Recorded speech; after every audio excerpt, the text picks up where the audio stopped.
Alors pour créer une réunion, c'est relativement simple. Vous pouvez à partir de Google, par exemple, vous rentrez le nom Jitsi. Vous allez sur le premier lien.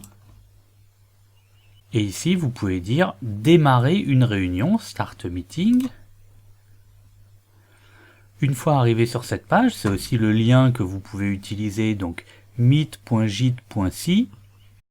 Et ici, il suffit de rentrer le nom de la réunion que vous voulez créer. Par exemple, moi je veux créer réunion Larère Codir. Une fois que je fais créer, un espace a été créé pour ma réunion.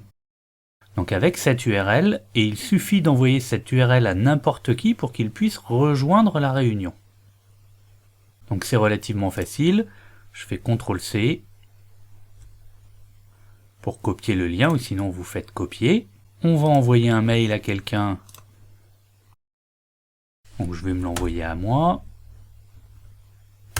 Hop, et je vais dire lien pour réunion. Tac. Et je mets simplement le lien, vous pouvez mettre des explications. J'envoie. Et la personne en face reçoit le lien. Et il n'a plus qu'à cliquer dessus pour que ça lui ouvre un onglet dans son navigateur et que ça le joigne à la réunion. On voit que là, on est 2 personnes. Donc je suis connecté en Eulalie d'un côté. Et puis ici, en Eulalie d'un autre côté, on est 2 dans la réunion. Mais voilà, c'est relativement facile de créer une réunion. Et il suffit encore une fois de partager le lien que vous avez créé avec un nom qui est relativement facilement mémorisable.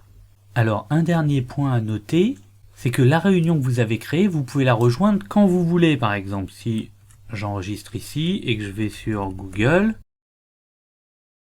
ok, et si je reviens 2 semaines après et que je reviens dans ma room réunion Larère Codir, elle est toujours présente. Donc si vous avez des réunions que vous réalisez de manière hebdomadaire, vous pouvez tout à fait créer un lien. Alors pas trop simple, parce que si vous mettez informatique ou maison, il y a d'autres gens qui vont prendre le même mot, alors que réunion Larère Codir, il y a peu de chances qu'il y ait des gens qui aient choisi le même nom que vous. Donc voilà, ça vous crée un espace qui est réutilisable et sur lequel on peut se connecter autant de fois qu'on veut, à autant de personnes qu'on veut.